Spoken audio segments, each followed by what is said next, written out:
Yo, hell yeah. Wyatt begins in like 5, 4, 3, 2, 1. Yo, welcome to Wyatt. And I'm your host, Wyatt O'Brien Evans. Grr, woof, goddammit, woof, woof, woof, woof. Hi, I said hi. To all my YouTubers out there, if you like what you hear and if you like what you see, just click that subscribe button at the bottom of your screen. And hey, because I know you loves me, give me some likes and also to leave some comments.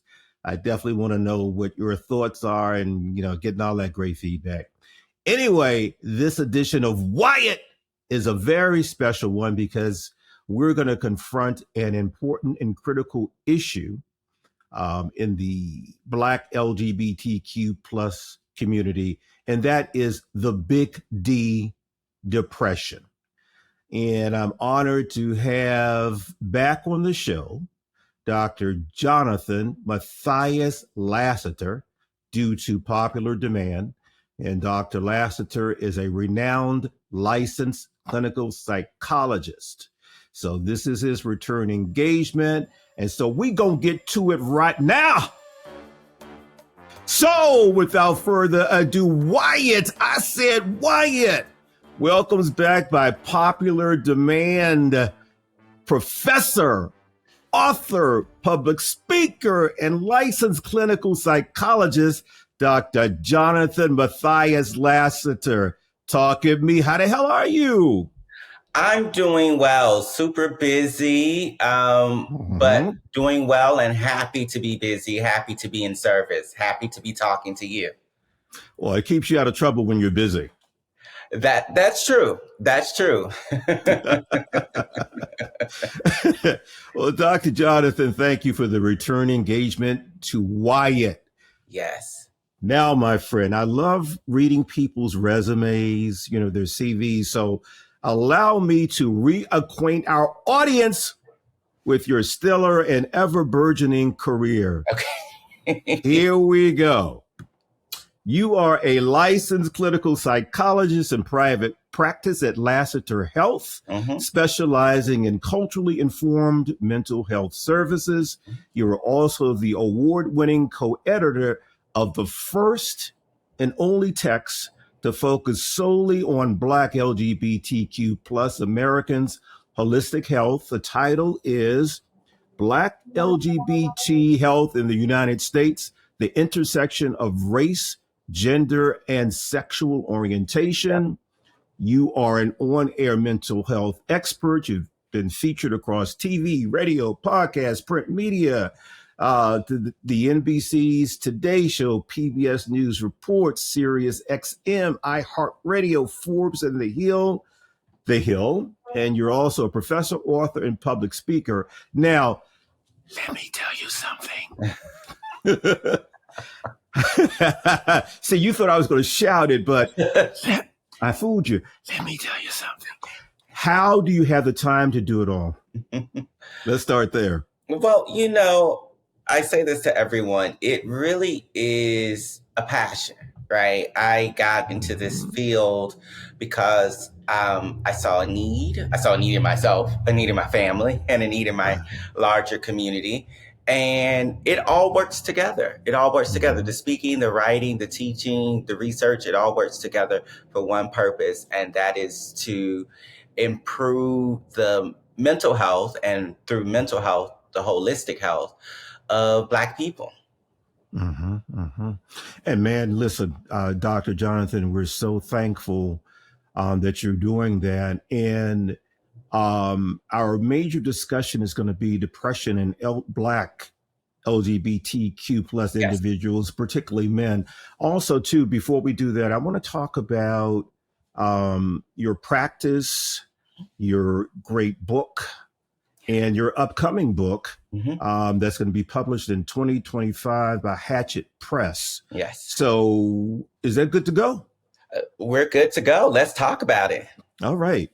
First, let's examine your book, Black LGBT health in the United States, Mm-hmm. the intersection of race, gender, and sexual Yeah. orientation, which focuses on the mental, physical, and spiritual aspects of health. Tell us about that, because it is one of the only works regarding that. But you explain it to us, please. Yeah. So this book was published at the top of 2017. Uh-huh. And so even after all this time, this is still the only book on the market that tackles the holistic health, meaning both mental and physical health, Uh-huh. of Black LGBTQ plus populations in the Okay. United States. So this book is a collaboration between myself and my co-editor, Dr. Lords Follins, who is a therapist in Mm-hmm. private practice in Brooklyn, and the contributors to the text. So we had lots of our academic colleagues contribute chapters to the text. So it is an Uh-huh. edited volume. But Right. Lawrence and I edited this volume because we saw a need, we saw a gap in the research literature about the mental health and the physical health concerns of Black LGBTQ plus people. And we said, hey, listen, we're here, we're doing this work with our clients, with our students who are part of this community. We're part of this community, and we are not represented in the health literature in any way that is holistic. Most of the research at that time was about HIV, and it Oh, okay. mostly focused on Black, gay, and bisexual men and Uh-huh. transgender women. There Oh, was not a interesting. lot of research, and there still is not a lot of research on Black lesbian women, Black bisexual people, or Black trans men, and let alone to Mm-hmm. speak of Black non-binary people. And so we wanted to fill those gaps. We wanted to shine a light on those stories, and we wanted to do so in a way that was not just focused on what's going wrong, or what we in psychology call the deficit model. We wanted to Mm-hmm. look at strengths. We wanted to look at things that were going well. So we have chapters in the book about community. We have chapters in the book about self identity and defining oneself for oneself.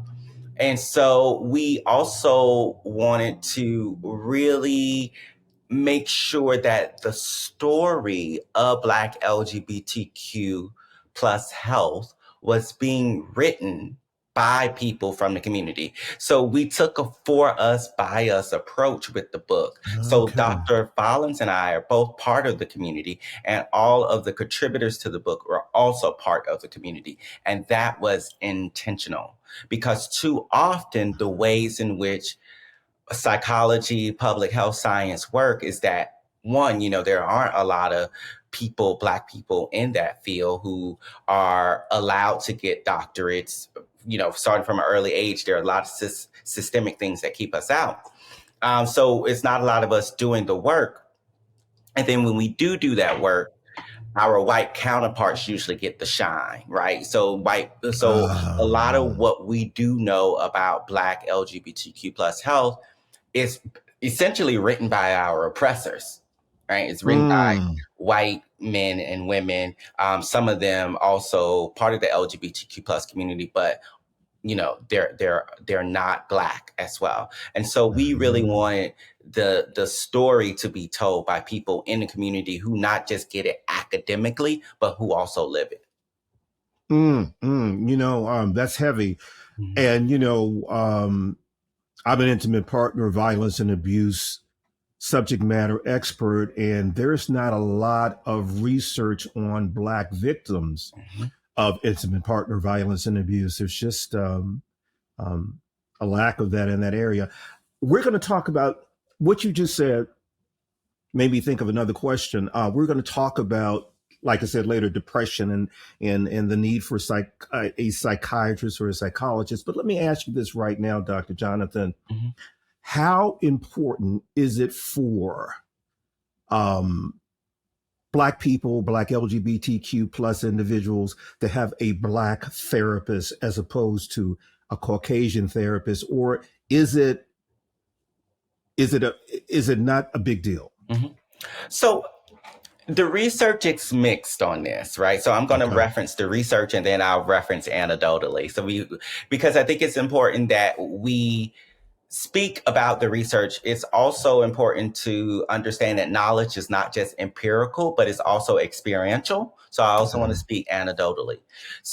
But first, to look at the research says that it really is more about a cultural match, if you will, meaning that Black patients or clients, if you will, psychotherapy clients, found that they rated people who they believed understood their background, regardless of Right. race, higher than solely race, right? So there's some research Mhm. studies that show that. There are some research studies that show no, actually, Black people want Black therapists, partly because they do believe that 9 times out of 10, a Black person is going to get them more than a person who is not Black.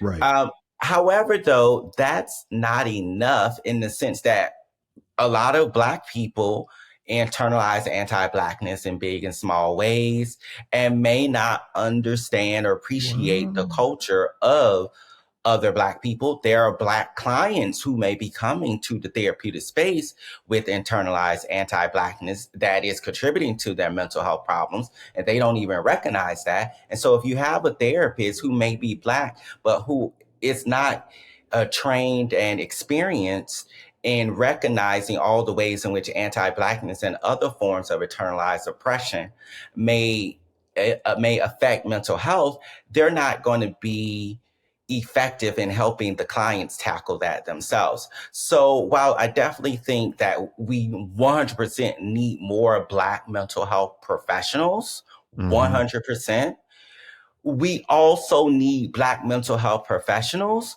who understand the ways in which internalized oppression influence mental health, influence physical health, influence well-being overall. And because of the Interesting. ways in which Black mental health professionals like myself are Hmm. trained in a white supremacist system, right? Psychology is predominantly white field, predominantly white female field. And it is Interesting. based on the ideas of white people, white old men, a lot of them with European ethnicities, right? And even today, white women, white men are doing the majority of research, and most of their research subjects are white college age women, right? And if they're doing work Mm. out in the community, it's still white mental health patients. And so Black mental health professionals are going to school and they're learning mental health theories and techniques, but these mental health theories and techniques are developed based on a white understanding of the world. And so it's not, Ah. so Black mental health professionals have a lot of work to do in that we must not only excel in these white supremacist systems that control whether or not we get a degree, whether or not we can be licensed to do the work, we must also re-educate ourselves and during the process of being educated in that system, make sure that it doesn't get too far. Like, make sure we grasp it so that we can pass the test, but make sure that we don't value it more than our understandings of the concerns and the mental health needs of the communities from which we come from. Does that make sense? That makes a lot of sense. Mhm. Wow. Okay. Let's talk about your private practice, Yeah. Lassiter Health. Dr. Jonathan, what does it encompass, and have you had challenges along the way? Mm-hmm. So, Lassiter Health Initiatives is my private practice. It is based in New York City. However, with the advent of telehealth, I am able All right. to see people all over New York State. I'm currently in the process of getting licensed in New Jersey, as so that I can then be licensed in 35 other states as part of the Psych Pact agreement that allows for mental Ah. health professionals to practice across the Mhm. United States. This will increase accessibility. So I'm in the process of doing that. But currently, the way that licensure works, they license you in one state at a time. Right. I think part of that has to do with capitalism, but we can talk about that another time. Okay. So right now I'm practicing with my clients are based in New York State. All of them currently are in New York City, although I've had people across the state previously. But all my current clients are in New York City. And so I see them both in person. Some of them I see in person in my office in Okay. downtown Manhattan, and some of them I see telehealth.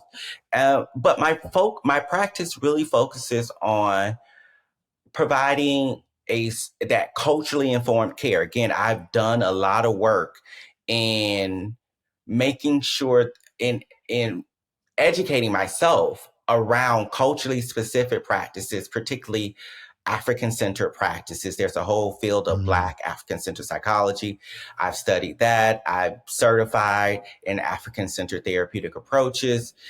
And I integrate that with mindfulness approaches, somatic approaches, trauma informed approaches in order to help my clients cope with, navigate, and resist the effects of oppression on them.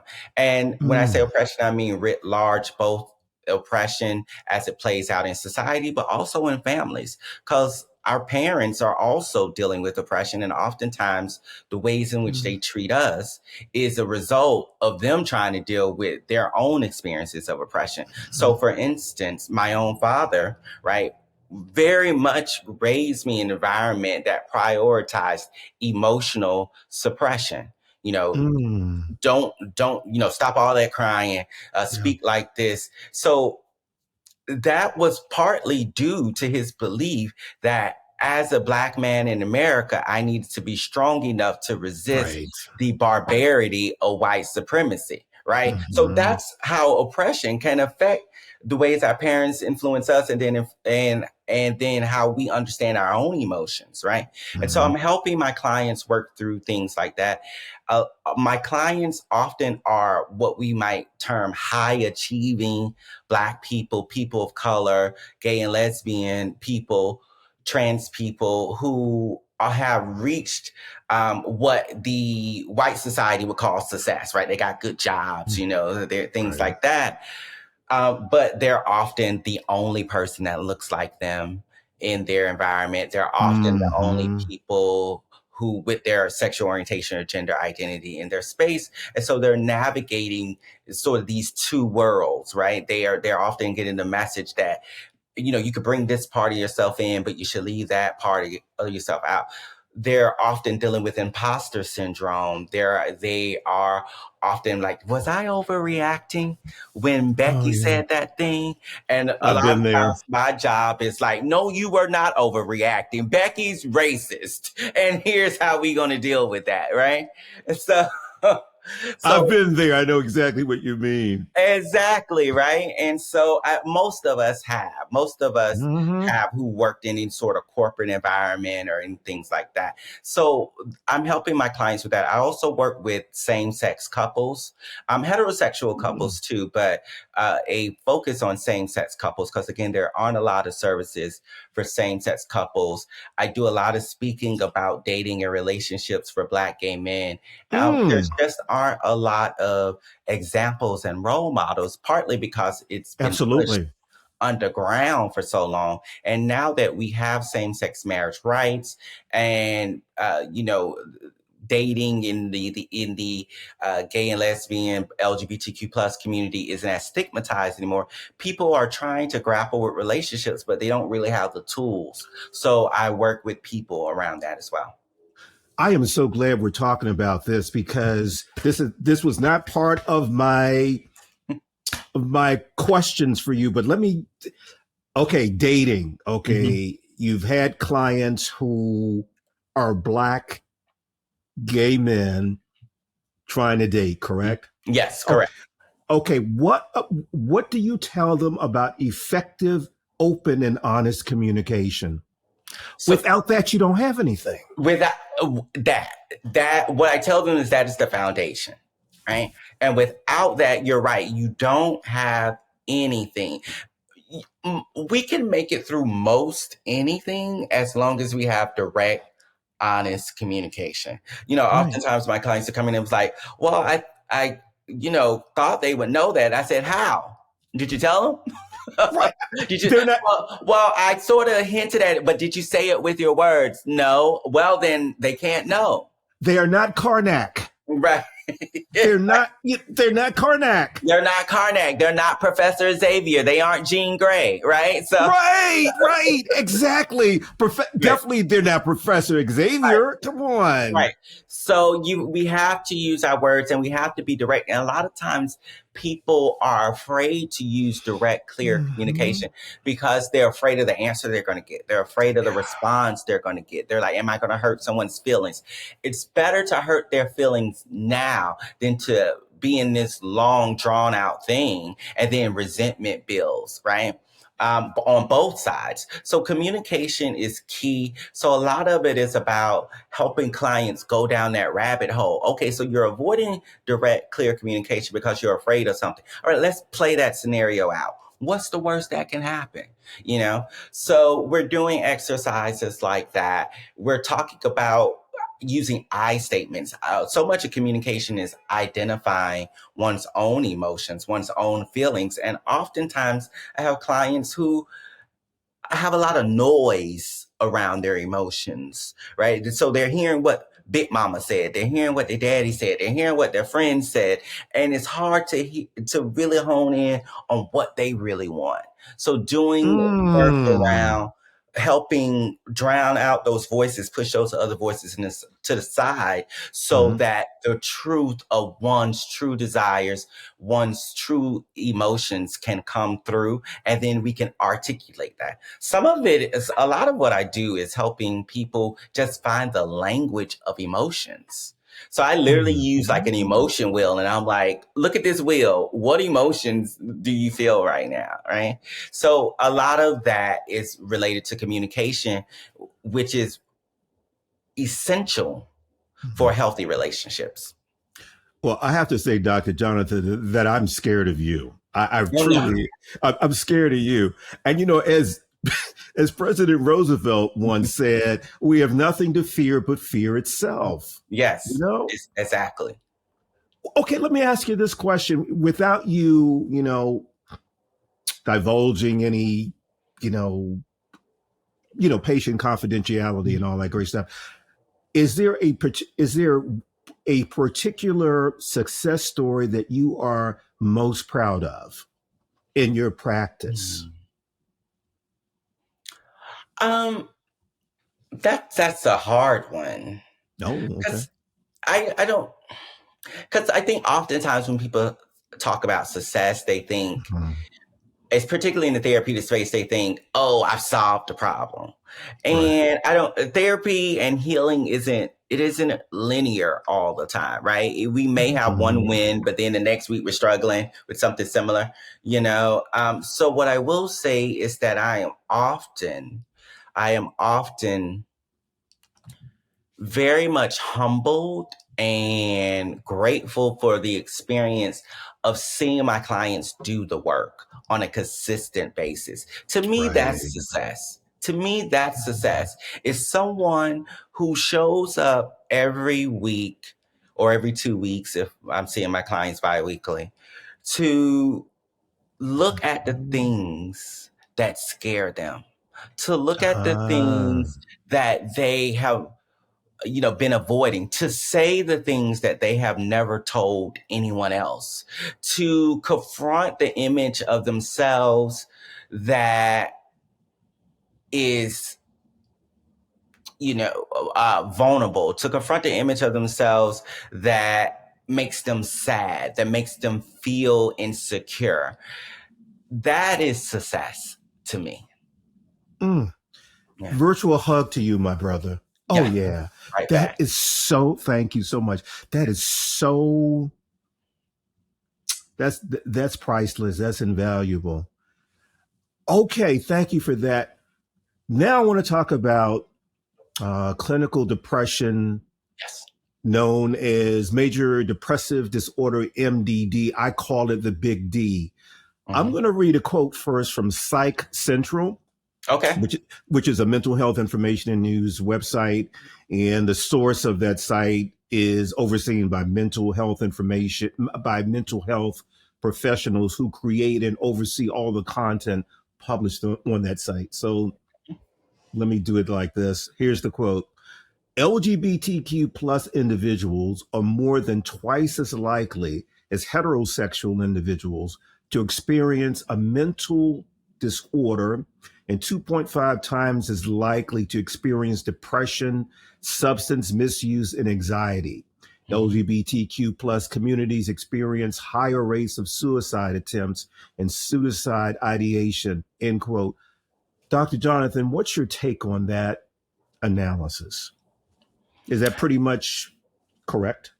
Yeah, that's pretty much correct. We definitely know that LGBTQ plus people are more likely to experience mental health problems than their heterosexual counterparts, primarily due to the oppression that they experience in the forms of heterosexism, right? So, and Mm-hmm. homophobia, transphobia, and biphobia. When we start to look at Black LGBTQ plus people, we see that those rates are similar. However, it's interesting though that when compared to white LGBTQ plus folks, Black LGBTQ plus folks either have similar or lower rates of mental health problems. However, compared to Mm. their heterosexual counterparts, heterosexual Black people, Black LGBTQ people definitely do have higher rates of mental health problems, including substance use, depression, and suicidal ideation. You know, that's really interesting because I was under the belief, anecdotally, um, if nothing more, that Black LGBTQ individuals, particularly males, struggle disproportionately with depression. I mean, for example, where I'm concerned, my first major bout of depression began when I was in college. I was trying to, come to terms with my sexual orientation Mm-hmm. and also being in my first relationship. And then the depression got worse because I unfortunately fell into an intimate partner violence and abuse situation. So I don't know. I was just under the impression that Black LGBTQ plus folks were more prone to depression than their white counterparts. So not more so than their white LGBTQ plus counterparts, more Okay. so than their white heterosexual counterparts, and as I said, definitely more so than their Black heterosexual counterparts. Okay. So one of the reasons that researchers have hypothesized that Black LGBTQ plus folks have lower rates of mental health problems than their white LGBTQ plus counterparts is what they call the resilience hypothesis, which says because Mm. Black people have had to deal with racism since Ah. the early age, they've developed coping mechanisms for oppression that white Mm. LGBTQ plus people have not had. Now, that's just a hypothesis, right? So they have lower rates. But again, regardless of their rates compared to white people, we do know that when it comes to Black communities, heterosexual Black people, um, compared to heterosexual Black people, Black LGBTQ plus people do have higher rates of depression and mental health problems. And that is a real issue. So we are often, again, experiencing racism from larger society, but more so we're experiencing homophobia, transphobia, biphobia from our own family members oftentimes, Yeah. right? Yeah. From our own people in our religious and spiritual groups. We are Mm-hmm. experiencing it in our communities. And that makes our rates of mental health problems more than the other Black people around us. Mm. That is something to really Mm-hmm. take in. Mm-hmm. Okay. Wow. Okay, Dr. Jonathan, what are the drivers and causes of depression, particularly in the LGBTQ community? I know stigma is one of them. And are these drivers and causes of depression different from Black LGBTQ plus individuals as opposed to their white counterparts? Yeah. So when we look at depression, we're really looking at two sets of contributing factors. One of them are biological, and the other one is environmental, right? And typically, depression is both, right? Depression is caused by both. So when we say biological, we're talking about uh, differences in amount of neurotransmitters, basically brain chemicals, right? In our brain, typically we thinking of things like serotonin, norepinephrine, things like that, available in our brain, and that can have an effect on our mood, right? We are also looking at environmental factors, so things like oppression, which can look like poverty, financial strain, resource poor environments, heterosexism, racism, transphobia, cisgenderism. It can look like bullying in environments due to all of those different systems of oppression. It can look like poor familial relationships, poor peer relationships are all on the environmental side. So usually people are experiencing some combination of both a biological, for lack of a better word, abnormality, right? So they have less of those neurotransmitters, those brain chemicals available in their brain, which is why medication can help a lot. But medication is not necessarily a cure-all because of those also environmental or social factors as well. And so oftentimes people, I shouldn't say oftentimes, actually the gold standard for treating depression is both to take a biological, to address those biological concerns as well as social concerns. And we do that with a combination of medication and psychotherapy. Let me tell you, let me say something that you're really bringing up a lot of thoughts that I have, and I put them aside concerning medication. I'll tell everyone, and you can tell me if I'm right or wrong. You have to really be careful with medication. Really helps. It truly, truly does, because it has helped me a lot through the years. But you have to be very, very careful with the medication that you use for depression, because it has some really weird side effects. For example, I was on Zoloft, right? And what happened was, after a while, I couldn't ejaculate. And unfortunately, the therapist didn't tell me that. And I thought something was wrong with me physically and mentally, right? So I did my little research. I went back and he said, yeah, that can happen. So they took me off of Zoloft. And let me tell you something. Let me tell you something.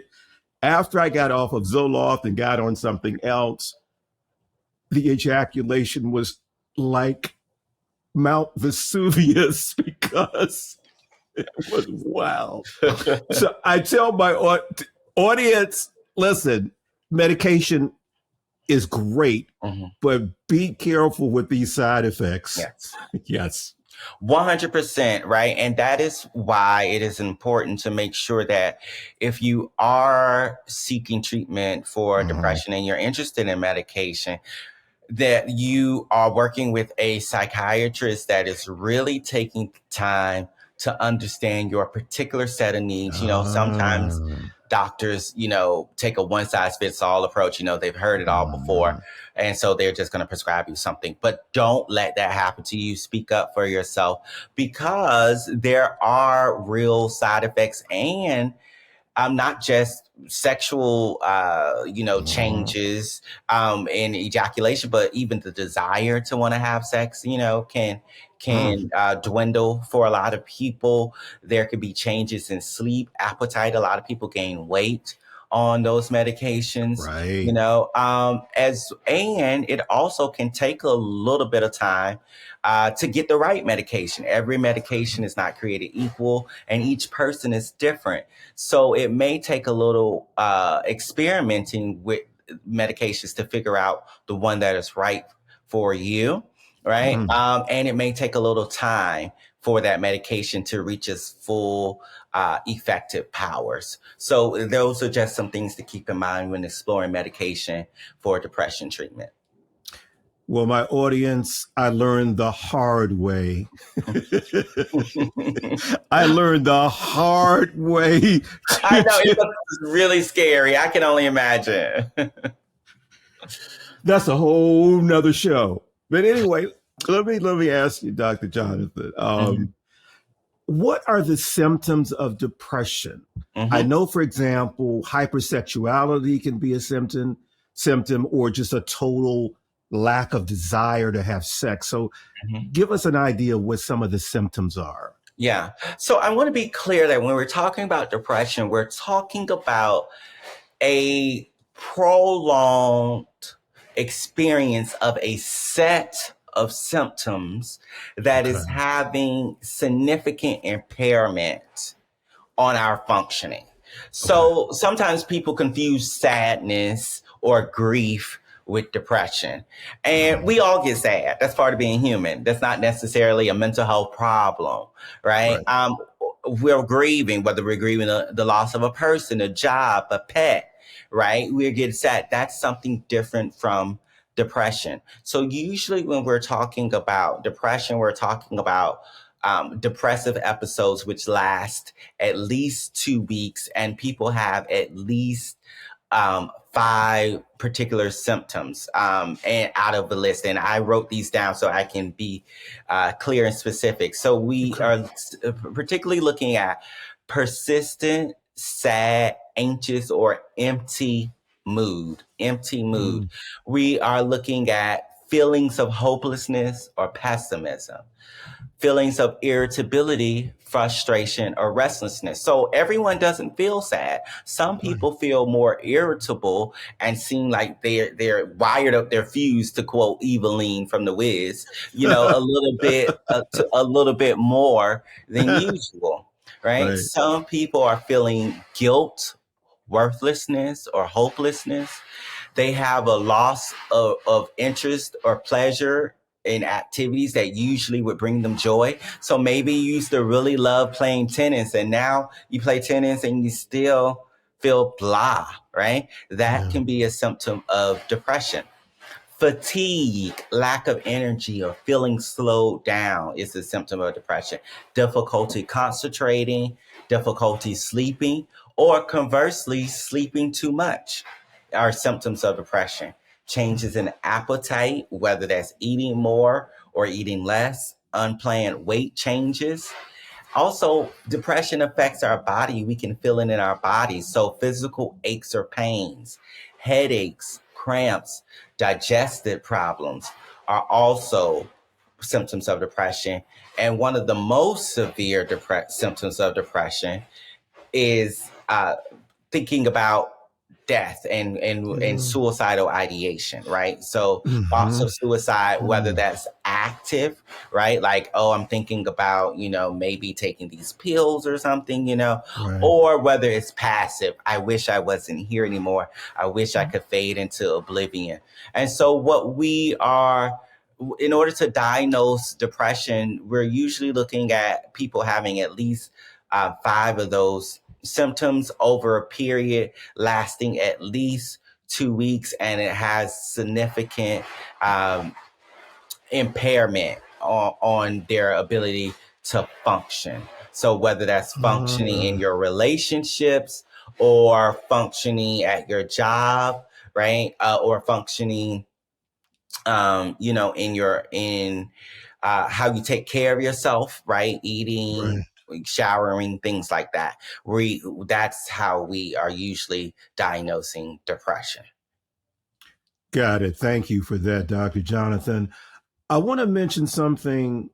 I want to emphasize something that we spoke about last time you were here, Hmm. and that is Black folks going to their pastor or their minister, to deal with mental health issues. And I'm going to say it again.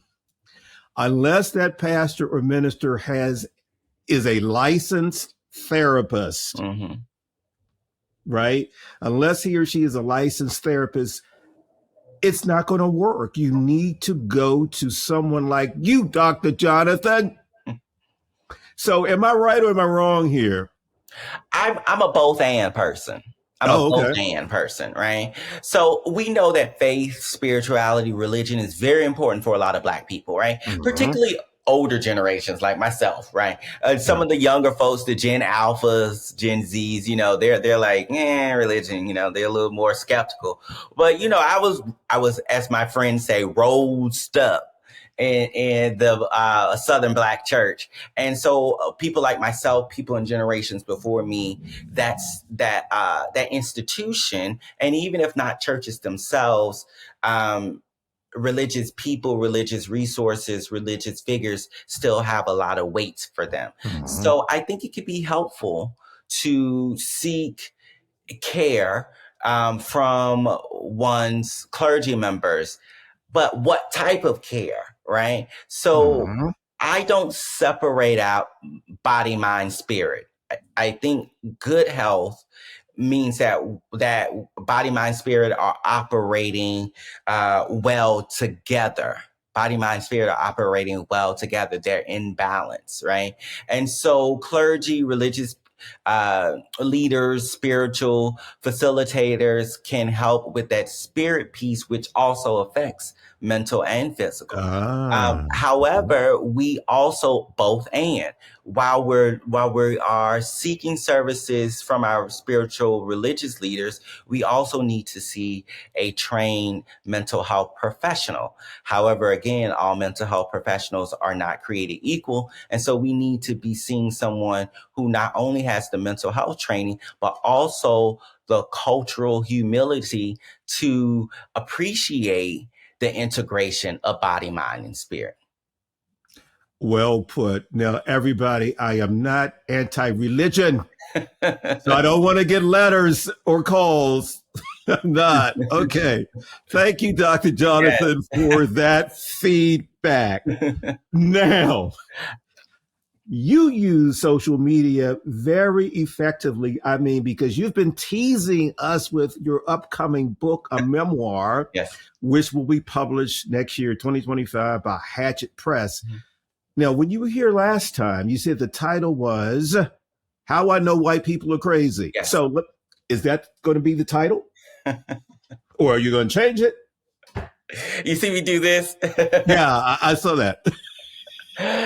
That's because, this is my first trade press book. And so I'm learning a lot. A lot. Hopefully it's not my last. Hopefully you get a lot of books from me. But this is my first trade press book. So I'm learning a lot. And one of those things I'm learning is that things keep changing. Mm-hmm. Right. And so that includes the title. And so we are going back and forth with the title with my editors. They had some concerns about it. My agent loved it. My friends loved it. A lot of people that I talked to in the media loved it. But the people who actually sell the books are like, we don't know. And so, I was like, let me listen to the experts in the room, right? Like they sell books. So let me listen to them. So all that to say, it has changed, and I wrote it down, and I said, this is it. I'm not going back. I'm tired. This is the title. So, and it's called, I'm happy to announce, Why We're All Crazy, a memoir of a frustrated Black psychologist in a white world. That's the title now. I like that. I like that better. Thank you. Why We're All Crazy. A memoir of a frustrated Black psychologist in a white world. You covered your ass. There we go.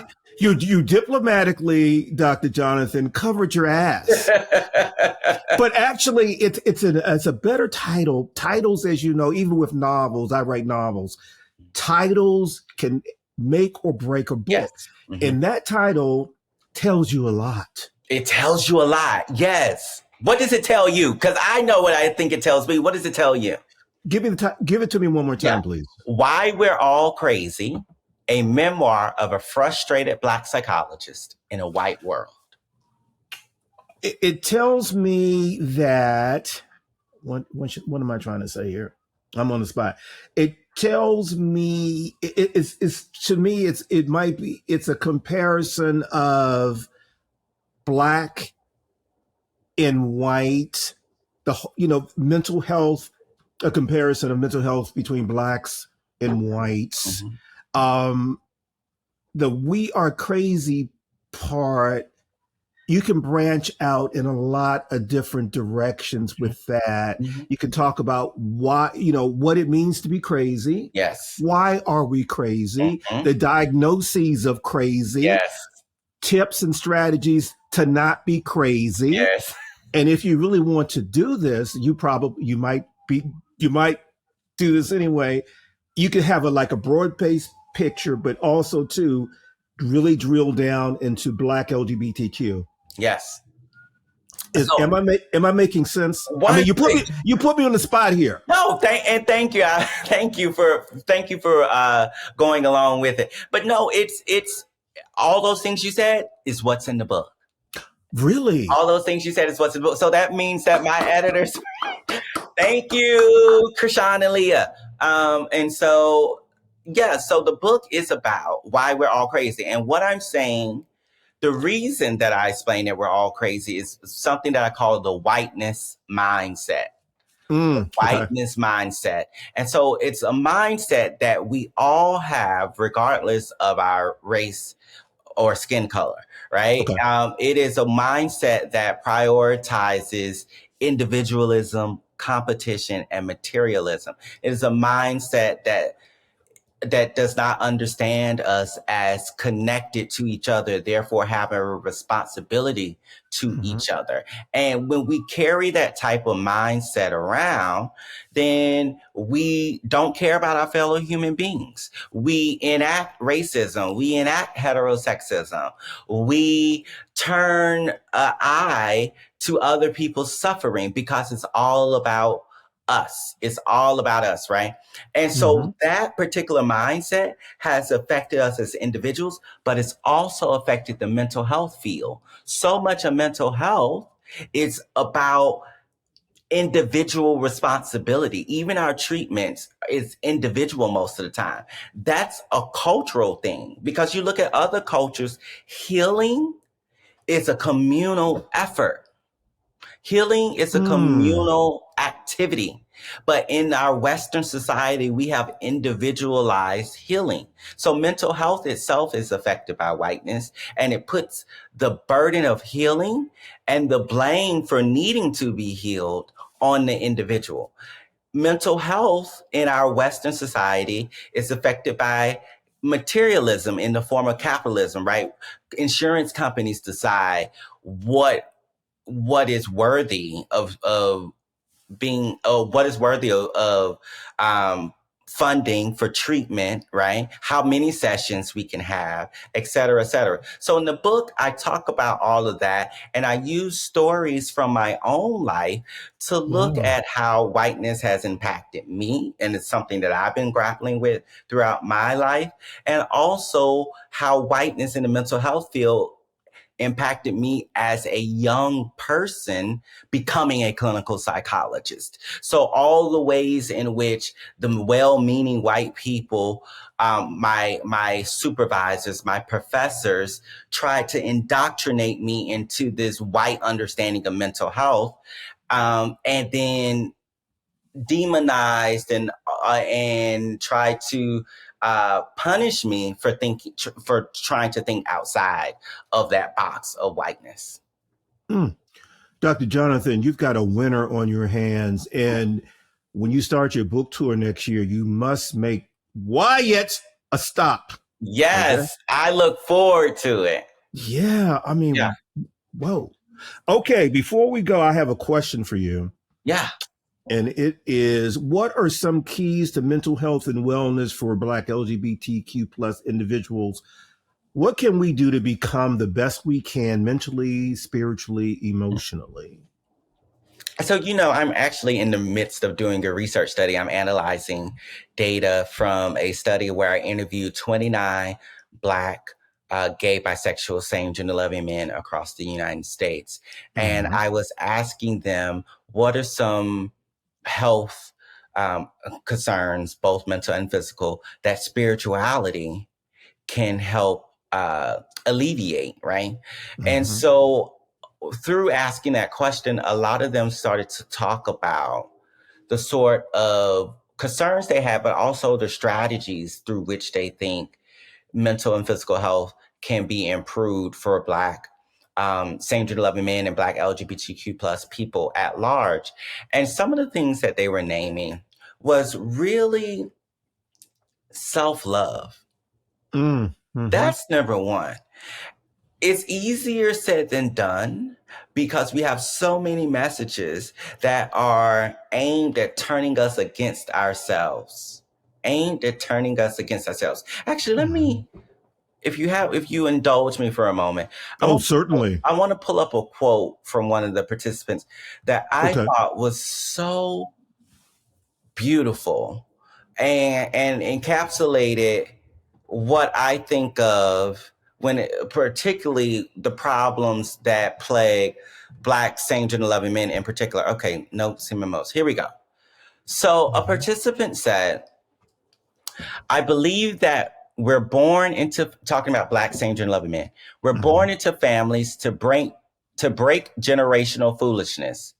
Our job is to be a mirror. That is our job. And I believe that we're especially born into families where mothers are stressed, families that are off balanced. I believe God sends us in to counter that. That's our job. But if you accept the title of Black sheep, the fag in the family, the sissy in the family, or whatever else, then you have been totally and completely undermined in your job. Those Mm. titles aren't your job. Your job is to balance, but you're gonna have to do it like a fierce warrior. I like that. Isn't that amazing? That's poignant and That striking. isn't it? It is. So when I heard that, it spoke so much to what I think ails Black LGBTQ plus communities. I do believe, again, mind, body, and spirit, right? I Uh-huh. believe that we are spirits having a physical experience, right? That's very African centered belief, Right. right? Mm-hmm. And part of the work of Black LGBTQ plus people is to be healers in our families, in our communities. But because of white supremacy and the whiteness mindset, which tells us that sexual and gender diversity is a bad thing, that too many of our loved ones, too many Black people have internalized that. And for understandable reasons, we look at the ways in which Black bodies have been over sexualized and demonized and Mm-hmm. abused since colonialism. We understand why Black people may then become sex negative and pass that down. Right. But in doing that, we really harm Black LGBTQ plus people in our communities. And so Black LGBTQ plus people, either their role as healers gets subverted, and then they themselves become harmed, and then they internalize that, and then they harm themselves, right? And they're not Mm-hmm. fulfilling their purposes. And so it starts outside and then we internalize that. So part of the healing, we talk about healing strategies for Mm-hmm. Black LGBTQ plus people, is to love ourselves. And part of the way we do that is to tap into our innate purpose. And that is to be healers. That is to be spiritual beings of doing the work of our purpose. Does that make sense? What? Oh, Dr. Jonathan, that makes a hell of a lot of sense. Thank you for sharing that. Wow. Yeah. Okay. I'm sorry. Did you want to say something? No, I think that's just one. There are many, but I know we have a limited time. But I think that to me, that's the core. That's Yeah, the core. that is. Mm-hmm.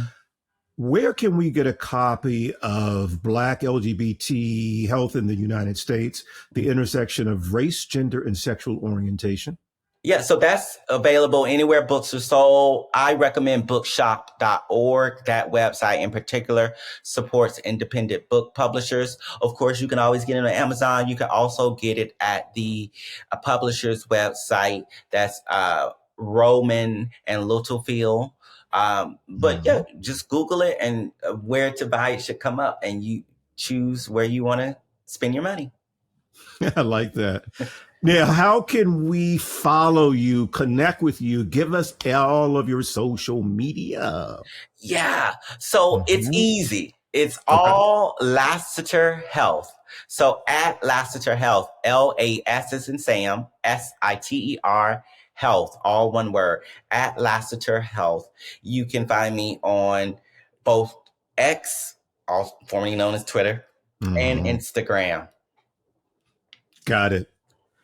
Listen, Dr. Jonathan Mathias Lassiter, listen, thank you for a poignant and powerful episode of Wyatt. Like I said, when this amazing book is released, I want you right back here. I'm coming. I'm going to hold you to that. No, I'm going to hold you to it, Mr. Busy. Listen, I'm going to hold you to that, Mr. Busy Man.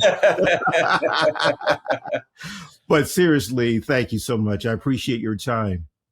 Well, I hope that this was helpful, and I'm always happy to talk about mental health. And, you know, people, if your audience has specific questions that they want to send in to you, I'm happy to answer those as well. You know, in our limited time, there's never enough time to get into the nitty gritty, but I hope that at least I've dropped some seeds and people can take those seeds and move towards their growth, towards their healing.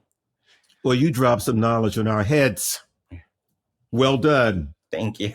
Thank you, my friend. Take care. Yeah. So, y'all, there you have it. You can find the official Wyatt podcast page at WyattEvans.com, the go-to destination for LGBTQ plus news, features, commentary, and entertainment. WyattEvans.com is visited by more than 100 countries on the regular. All I can say to that is, hey, baby. And at WyattEvans.com, you'll find my smoking hot, HAWT hot, Nothing Can Tear Us Apart series of novels. And as you just saw on the top, the newest installment is called Shattered. I said Shattered. And y'all, Shattered is full of action, danger, intrigue, sexually charged situations, passion, and all of the wonderful elements that you're used to in the Nothing Can Tear Us Apart series of novels. So get your new copy of Shattered. Now you can follow me, your host, Wyatt O'Brien Evans, all across social media, and poof, is right there for you to peruse, like TikTok and Twitter and Facebook and Instagram. And if you have any comments or whatever, you can hit me up at wyattonair@gmail.com. So until next time, y'all, woof, goddammit, woof, woof, woof, woof. I said woof.